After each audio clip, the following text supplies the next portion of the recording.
சேவல் கலையை நேசிக்கும் அனைத்து சொந்தங்களுக்கும் வணக்கம். நீங்கள் நம்ம சேனலுக்கு புதிய நபராக இருந்தால் மறக்காமல் சேனலை சப்ஸ்கிரைப் பண்ணி வச்சுக்கோங்க. அதே போல் கோழி வளர்ப்பை பற்றி நிறைய தகவல்களை நாம் பதிவிட்டிருக்கோம். பார்க்காத நண்பர்கள் போய் பாருங்கள். கண்டிப்பாக எல்லாமே பயனுள்ள தகவல்களாக இருக்கும். இதில் என்னுடைய அனுபவத்தை வச்சு ஒரு சூப்பரான டாபிக் பேச போகிறோம். உண்மையிலேயே கோழி கட்டுறதுல கணக்கு அப்படிங்கிற ஒரு விஷயம் இருக்கா? அதை வச்சு நம்ம தொடர்ச்சியாக வெற்றி பெற்று நிறைய லாபம் பணம்லாம் சம்பாதிக்க முடியுமா? அதை பற்றின டாப்பிக்காக தான் இது இருக்க போகுது. கோழி கட்டுறதுல கணக்கு அப்படின்னு ஒரு விஷயம் இருக்கான்னு கேட்டிங்கன்னா கண்டிப்பாக இருக்குது. அந்த விஷயம் கோழிக்கு தகுந்த மாதிரியும் நபர்களுக்கு தகுந்த மாதிரியும் மாறிக்கிட்டே இருக்கும். இந்த கோழி கட்டுறதுல நான் கணக்கெல்லாம் ஓரளவு நல்லாவே தெரிஞ்சு வச்சுக்கிட்டேன், இதை வச்சு நான் நிறைய காசு சம்பாதிக்க போகிறேன் அப்படின்னு நீங்கள் நினச்சி மூவ் பண்ணிங்கன்னா கண்டிப்பாக நல்லா மாட்டிக்குவீங்க. எல்லா நாளும் கணக்கு நீங்கள் பிரிக்கிறதுக்கு ஏற்ற மாதிரி அப்படியே அடிக்காது.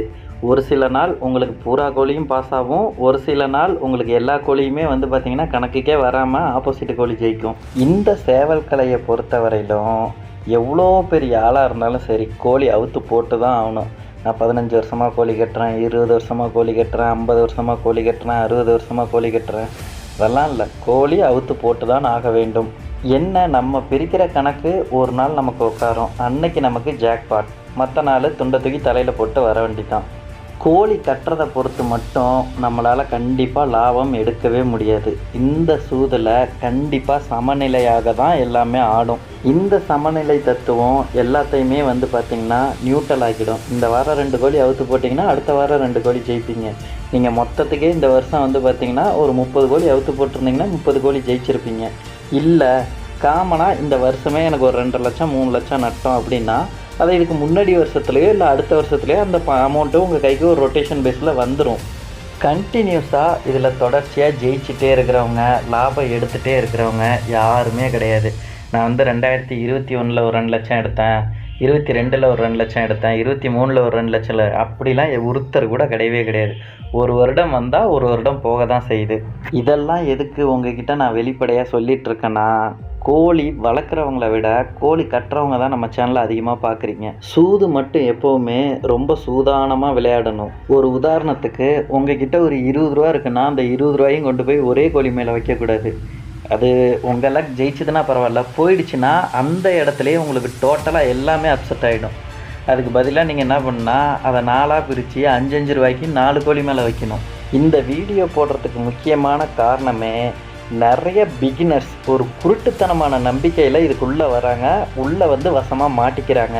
அதுக்காக தான் ரொம்ப நாளாக ஒருத்தவங்க இருக்கிறவங்க ஒரு 50 ரூபாய்க்கு ஒரு ரூபாய்க்கு ஒரு சேவை கட்டி ஜெயிச்சிருப்பாங்க. உடனே இவங்க ஒரு மனக்கணக்கு போட்டுறது, நம்மளும் இந்த மாதிரி சேவை வாங்கலாம், நம்மளும் மாதம் ஒரு 50 ரூபா ஒரு ரூபாய்க்கு கட்டலாம், மாதத்துக்கு ஒரு சேவை 2 சேவை ஜெயிச்சா போதும் நமக்கு, அந்த மாதிரிலாம் கணக்கு போடுறாங்க.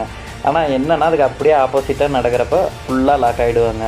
நான் தோற்கவே கூடாது, ஜெயிச்சுக்கிட்டே இருக்கணும், காசு சம்பாரிச்சிக்கிட்டே இருக்கணும் அப்படின்னு நினைக்கிறவங்களுக்கு சீரியஸாக இந்த ஃபீல்டு செட் ஆகாது. அதே மாதிரி இந்த ஃபீல்டில் நீங்கள் விட்டதை கொஞ்சம் ஹார்ட் ஒர்க் பண்ணிங்கன்னா இந்த ஃபீல்டுலேயே நீங்கள் எடுத்துக்கலாம். இந்த செய்திகள் பார்த்திங்கன்னா என்னுடைய தனிப்பட்ட கருத்து. இதுக்கு முரண்பாடான கருத்துக்களோ இல்லை இதை பற்றின உங்களுக்குண்டான கருத்துக்களோ நீங்கள் மறக்காமல் கீழே பதிவிடுங்க. அடுத்த இன்னொரு முக்கியமான விஷயம், இதை பற்றி தவறாக எல்லாருமே புரிதல் வச்சுருக்கிற ஒரு விஷயம், கோழி கட்டில் ஓடிடும் சில கோழிங்க. அது லைனேஜ் ஃபால்ட்டு அப்படின்னு சொல்லிட்டு நம்ம நினச்சிட்ருப்போம். அப்படி இல்லை, அதுவும் பார்த்திங்கன்னா கணக்குக்கு தான் சேரும். நான் இந்த அரைக்குறையாக மவஞ்சிட்ருக்கிற பட்டாவை பிடிச்சி கட்டுறது, அதுக்கப்புறம் ஃபுல்லாக குருத்தில் இருக்கிற சேவலை கொண்டு போய் கட்டுறது, அதை பற்றிலாம் பேசாமல் முழுக்க நல்ல ஃபினிஷிங்கில் ஒரு முள்ளு வெட்டின கோழி கட்டுறப்ப சில கோழிலாம் ஓடிடும். அதெல்லாம் ஏன் ஓடுதுங்கிறத பற்றி தான் நம்ம இப்போ பேச போகிறோம். கோழி லைனேஜ் ஃபால்ட்டுக்காக ஓடாமல் கணக்கு இல்லைனாலோ இல்லை பகை பத்தலைனாலோ அந்த சேவை பார்த்திங்கன்னா ஓடிடுது. இதுதான் அனுபவ ரீதியான உண்மை. ஏன்னா நம்ம வீடியோக்கள்லேயே இதுக்கு முந்தின வீடியோக்களுக்கெல்லாம் நான் சொல்லியிருப்பேன், ஓடுற சேவலுக்கு கணக்கு கிடையாது அந்த மாதிரிலாம் சொல்லியிருப்பேன். அதில் இந்த ஒரு மாற்றத்தை மட்டும் ஏற்படுத்திங்க. கட்டாளிங்கள் சில பேர் உங்கள் அனுபவத்திலே பார்த்துருப்பீங்க, நின்று ஒரு 3 பந்தயம் 4 பந்தயம் காயமே இல்லாமல் அடித்த சேவை மறுபடியும் 5ஆவது வாட்டி 6ஆவது வாட்டி கட்டுறப்பெல்லாம் ஓடி இருக்கும்.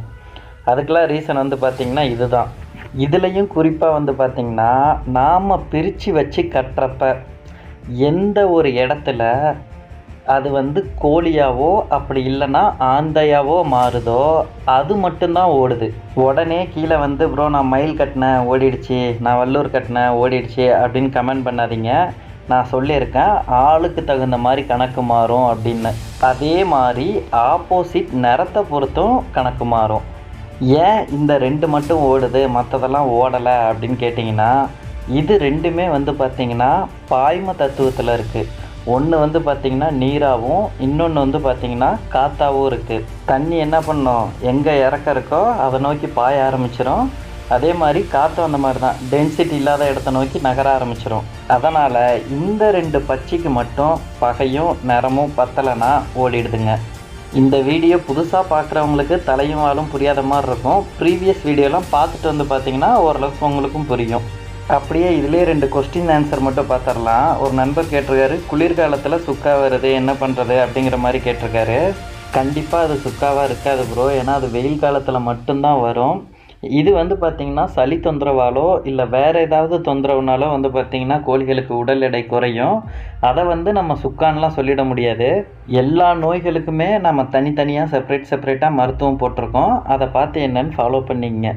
முடிஞ்ச அளவு ஒரு 3 நாளைக்கு கத்தாழையும் கேழ்வரகுமாவும் பிணைஞ்சு கொடுங்க, ரெடி ஆகும். அடுத்து ஒரு நண்பர் வந்து பார்த்திங்கன்னா அடிக்கடி வீடியோ போட சொல்லி கேட்டிருக்காரு. மோஸ்ட்லி எல்லா டாப்பிக்குமே நம்ம வீடியோ கவர் பண்ணியாச்சு ப்ரோ. எதுவும் புது டாப்பிக்கு எனக்கு தெரிஞ்சு எதுவும் பெருசாக இல்லை. அரைச்சமாவே அரைச்சதில் என்ன வரப்போகுது சொல்லுங்கள் பார்க்கலாம். பேசின விஷயங்களே தான் மறுபடியும் ரிப்பீட்டடாக பேசுகிற மாதிரி இருக்கும். நம்ம கோழி வளர்ப்பில் ஃப்ரெஷ்ஷான ஒரு புது டாபிக் இதுவரையிலும் நம்ம பேசாத டாபிக் இருந்ததுன்னா கீழே கமெண்ட் பண்ணுங்கள். கண்டிப்பாக அதை பற்றி தனியாகவே ஒரு வீடியோ பண்ணலாம்.